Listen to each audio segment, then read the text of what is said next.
हक coaching centre में आप सभी का स्वागत है। आज की क्लास में हम लोग जो है ज्योमेट्री के अंतर्गत जो है दूसरा थ्योरम जो है पढ़ने जा रहे हैं, जिसका नाम है थेल्स परिमेय का विलोम। यह जो है आप देख रहे हैं यह परिमेय 2 है और पेज नंबर जो है आपका 139 है। थेल्स परिमेय का विलोम। अगली क्लास में हम लोग जो है क्या पढ़े थे, थेल्स परिमेय, और आज हम लोगों को पढ़ना है थेल्स परिमेय का विलोम। यह जो है 10वां क्लास का जो है मैथ चल रहा है। मैं वैसे विद्यार्थियों से रिक्वेस्ट करूंगा जो नए हैं और हमारे चैनल को देख रहे हैं तो कृपया कर जो है हमारे चैनल को सबसे पहले सब्सक्राइब कीजिए और पूरा वीडियो को देखने का कोशिश कीजिए। तो चलिए यहाँ पर देखिए थेल्स परिमेय का विलोम जो है इसका स्टेटमेंट क्या है। यदि एक रेखा, क्या कह रहा है, यदि एक रेखा किसी त्रिभुज की दो भुजाओं को एक ही अनुपात में विभाजित करे तो वह तीसरी भुजा के समांतर होती है। फिर एक बार समझ लीजिए, यदि एक रेखा किसी त्रिभुज की दो भुजाओं को एक ही अनुपात में विभाजित करे तो वह तीसरी भुजा के समांतर होती है। तो यहाँ पर मैं लिख रहा हूं, मैं यहां पे लिखा प्रूफ, और यहां जो है विशेष प्रतिज्ञा सबसे पहले लिखा मैंने, विशेष प्रतिज्ञा।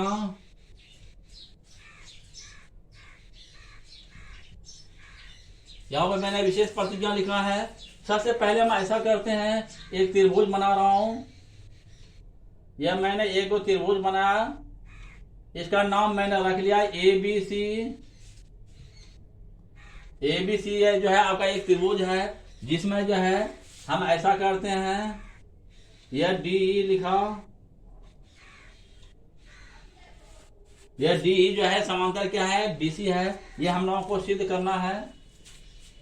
माना कि ABC एक त्रिभुज है, ABC एक त्रिभुज है,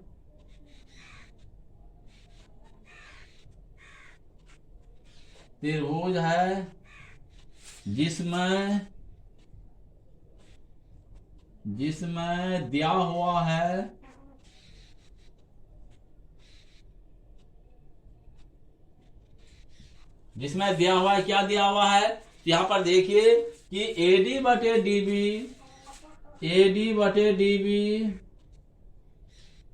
DB बराबर AE बटे EC। इसको मैंने समीकरण फर्स्ट बना लिया। इसको क्या बना लिया मैंने, समीकरण फर्स्ट बना लिया।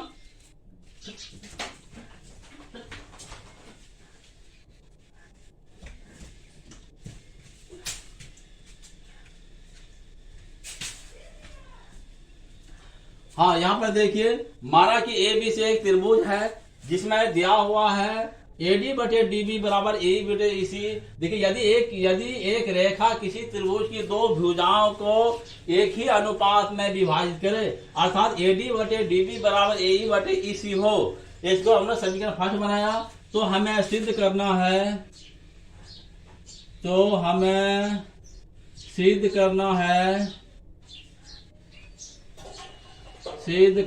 है कि, तो हम लोगों को क्या सिद्ध करना है कि DE समानांतर BC है। यह हम लोगों को सिद्ध करना है। समझ लिया आपने कि माना कि ABC एक त्रिभुज है जिसमें दिया हुआ है AD बटे DB बराबर AE बटे EC। तो हमें सिद्ध करना है कि DE समानांतर, यह भुजा और यह भुजा समांतर है। यह हम लोगों को सिद्ध करना है। यहां पर मैं लिख रहा हूं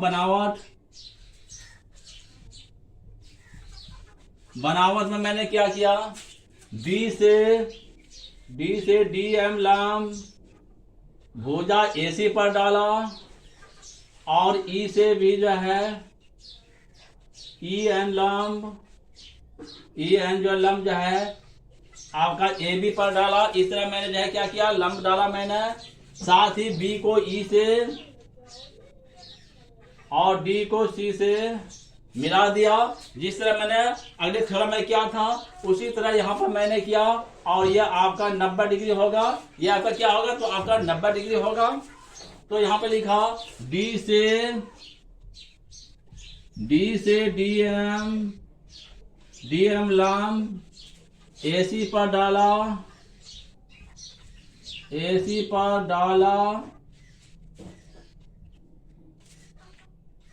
ई से ई एन लंब जब ए बी पर डाला साथ ही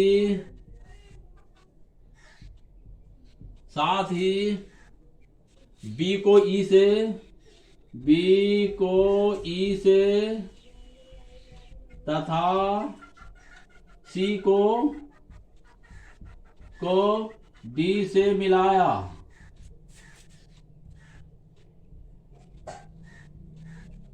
इस तरह मैंने मिला दिया। यहाँ पे मैं लिखा परमाणु सूत्र से हम जानते हैं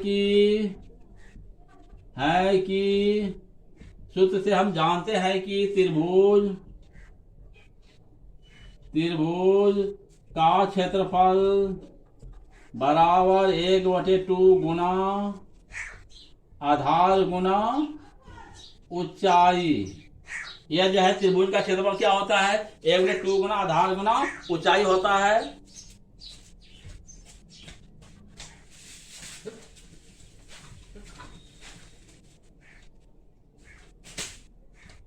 यह हो गया आपका। अब हम ऐसा करते हैं कि एरिया ऑफ त्रिभुज ADE अब बटे एरिया ऑफ त्रिभुज। हम ऐसा करते हैं यह त्रिभुज और इस तरह का मैं त्रिभुज लेने जा रहा हूं, तो एरिया ऑफ त्रिभुज ADE बटे एरिया ऑफ त्रिभुज DEB बराबर जो होगा आपका 1/2 गुना ADE में क्या हो जाएगा? आधार आपका AD हो जाएगा। AD गुना शीर्ष लंब जो आपका EN हो जाएगा। EN अब बटे जो हो जाएगा आपका यह इस त्रिभुज में भी त्रिभुज BDE में भी क्या हो जाएगा? 1/2 गुना DB और गुना जो है EN हो जाएगा आपका। यह आपका हुआ। अब यहां पर देखिए यह 1/2 और 1/2 आपका कट गया और यह भी है 1 EN और EN आपका कट गया। तो मतलब हो गया एरिया ऑफ त्रिभुज ADE बटे एरिया ऑफ त्रिभुज DEB बराबर जो हो जाएगा AD बटे DB। AD बटे क्या हो गया? तो DB हो गया आपका। इसको मैंने समीकरण जो है सेकंड बना दिया। इसको मैंने क्या बना दिया? तो समीकरण सेकंड बना दिया। यहाँ पर देखिए एरिया ऑफ त्रिभुज ADE बटे एरिया ऑफ त्रिभुज D बराबर AD बटे DB।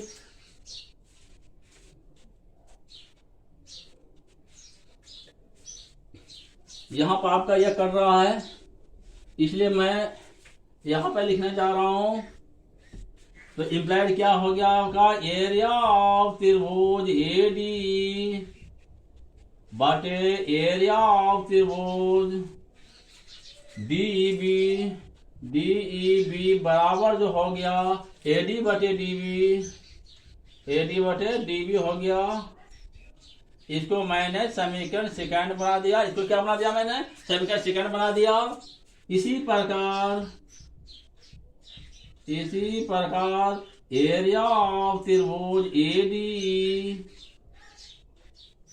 अब बटे एरिया ऑफ त्रिभुज, अब इस तरफ का लेने जा रहा हूं तो DEC हो जाएगा। क्या हो जाएगा आपका? तो एरिया ऑफ त्रिभुज DEC बराबर जो हो जाएगा। तो चलिए यहाँ पर देखिए मैं इस साइड के लेने जा रहा हूँ। एरिया ऑफ त्रिभुज AD बराबर क्या हो जाएगा? तो 1/2 गुना आधार जो मेरा AE हो जाएगा। आधार मेरा क्या हो जाएगा? AE हो जाएगा। और गुना जो है ऊंचाई पे हम लोग क्या होगा? तो DM होगा। क्या होगा आपका? यह DM होगा। यहाँ पे मैं DM लिखा और बटे हो गया। फिर इस त्रिभुज में भी एरिया ऑफ त्रिभुज DEC का भी इसका भी मैं निकालने जा रहा हूँ। तो इसमें जो है क्या हो जाएगा? देखिए 1/2 गुना आधार जो हम लोगों का EC हो जाएगा और गुना शीर्ष लंब आपका क्या हो जाएगा? तो DM हो जाएगा। क्या हो जाएगा आपका? DM होगा। यहाँ तक आपने समझ लिया। अब ऐसा करते हैं कि ये A/2 और A/2 आपका कट रहा है, ये भी आपका कट गया, और DM ये भी आपका कट गया। तो नतीजा हम लोगों को क्या निकला यहाँ पर देखिए, एरिया ऑफ त्रिभुज ADE अब बटे एरिया ऑफ त्रिभुज DEC बराबर जो हो गया आपका क्या हुआ, तो AE बटे EC, इसको मैंने जो है 3 बना दिया, इसको समीकरण क्या बना दिया मैंने, 3 बना दिया।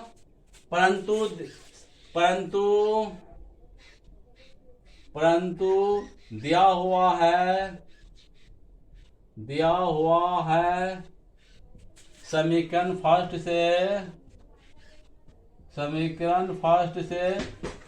में आप देखिए यहाँ पर क्या दिया हुआ है, AD बटे DB क्या दिया हुआ है आपका, तो AD बटे DB अब बराबर जो है आपका दिया हुआ है क्या, AE बटे EC, AE बटे क्या है आपका, तो EC है।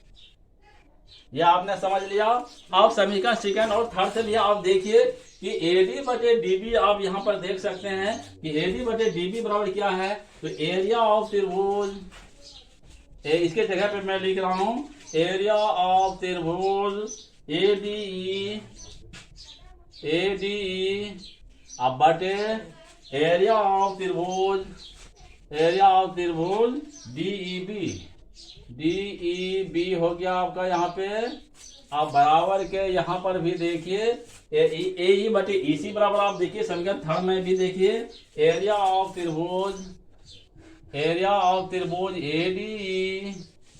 ADE अब बटे एरिया ऑफ त्रिभुज क्या है आपका, DEC, आपका यहाँ पर जो है DEC है। ये आपने देखा कि AD बटे DB और AE बटे EC के लिए यह मैंने लिखा है। अब आप यहाँ पर देखिए यह आपका एरिया ऑफ त्रिभुज AD कट गया और यह भी आपका कट गया, तो आपका नतीजा यह निकला 1 बटे एरिया ऑफ त्रिभुज DEB बराबर हो गया 1 बटे एरिया ऑफ त्रिभुज DEC। इस तरह मैंने लिखा यहाँ पे। अब ऐसा कीजिए, कोना से आप गुणा कर दीजिए, तो हो गया एरिया ऑफ त्रिभुज DEB बराबर क्या हो जाएगा, ये कोना से गुणा हो जाएगा, तो एरिया ऑफ त्रिभुज DEC। इस तरह का आपका आया, क्या आया कि एरिया ऑफ त्रिभुज DE बराबर क्या हो गया, एरिया ऑफ त्रिभुज DEC परंतु त्रिभुज DEB और त्रिभुज DEC का एक ही आधार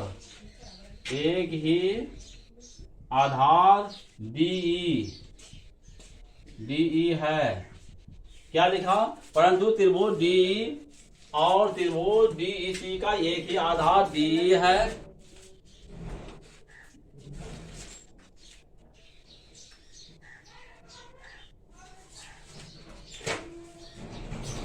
आधार DE है और उसके एक ही ओर स्थित है। इसीलिए क्या हो गया, DE समानांतर BC। यह आपका प्रूफ हो गया, हुआ। एक बार फिर समझ लीजिए, थेल्स प्रमेय का यह विलोम था। इसका स्टेटमेंट था, यदि एक रेखा किसी त्रिभुज की दो भुजाओं को एक ही अनुपात में विभाजित करे तो वह तीसरी भुजा के समांतर होती है, यानी DE समांतर BC होता है। यहाँ पर लिखा विशेष प्रतिज्ञा, माना कि ABC एक त्रिभुज है जिसमें दिया हुआ AD बटे DB बराबर AE बटे EC को समीकरण फर्स्ट बनाओ। तो हमें सिद्ध करना है कि DE समांतर BC है, यानी यह जो है आपका DE समांतर BC है, यह मैंने सिद्ध किया। और इसके बाद यहाँ पे बनावट में लिखा है डी से डी एम लम्ब एसी पर डाला और ई से ई एम लम्ब जो है किस पर डाला तो ए बी पर डाला, साथ ही बी को ई से और सी को डी से मिला दिया। प्रमाण में चलिए सूत्र से हम पाते हैं कि त्रिभुज का क्षेत्रफल बराबर क्या होता है 1/2 गुना आधार गुना शीर्ष लंब। इसीलिए एरिया ऑफ त्रिभुज एडी बटे एरिया ऑफ त्रिभुज डी बराबर क्या हो गया 1/2 गुना एडी गुना ई एन बटे 1/2 गुना डी बी गुना क्या हो गया ई एन हो गया। इस तरह करके आपका क्या आ गया कि एरिया ऑफ त्रिभुज एडी बटे एरिया ऑफ त्रिभुज डी ई बी बराबर एडी बटे डी बटे सेकंड बना दिया। इसी प्रकार एरिया ऑफ त्रिभुज एडी बटे एरिया ऑफ त्रिभुज डी सी बराबर भी आपका यहाँ पे लिखा मैंने 1/2 गुना ए गुना डी एम बटे 1/2 गुना ई सी गुना क्या हो गया डी एम। तो इम्प्लाइड हो गया एरिया ऑफ त्रिभुज यह कट गया 1/2 कट गया और डीएम यहाँ पर भी आपको कट गया है। इसीलिए एरिया ऑफ त्रिभुज एडी बटे एरिया ऑफ त्रिभुज डी सी बराबर क्या हो गया तो ए बटे ईसी। इसको मैंने समीकरण 3 बनाया, परंतु दिया हुआ है यहाँ पर देखिए दिया हुआ है समीकरण 1 में एडी बटे डीबी बराबर ए बटे ईसी। तो यहीं पर हमने क्या किया एडी बटे डी बटे ए बटे ईसी लिखा और इसका जो है समीकरण सेकंड और थर्ड से यहाँ पे मान रखा है मैंने। इस तरह आपका कट के 1 बटे एरिया ऑफ त्रिभुज डी बराबर 1 बटे एरिया ऑफ त्रिभुज क्या हो गया डी सी, अर्थात हो गया एरिया ऑफ त्रिभुज डी बी बराबर एरिया ऑफ त्रिभुज डी सी हुआ। परंतु त्रिभुज डी बी और त्रिभुज डी बी और त्रिभुज डी सी का एक ही आधार जो है आपका डी है और उसके एक ही ओर स्थित है। इसीलिए क्या हो गया डी समांतर डी सी हुआ। यह जो है आपका प्रूफ्ड हो गया। आप देखिए जो है थेल्स थ्योरम जो है विलोम है, ये भी परीक्षा की दृष्टि से बहुत इंपॉर्टेंट है। आप लोगों से रिक्वेस्ट है कि आप हमारे चैनल को ज़्यादा से ज़्यादा सब्सक्राइब कीजिए और इससे लाभ उठाइए। तो आज का क्लास यहीं पर समाप्त करते हैं।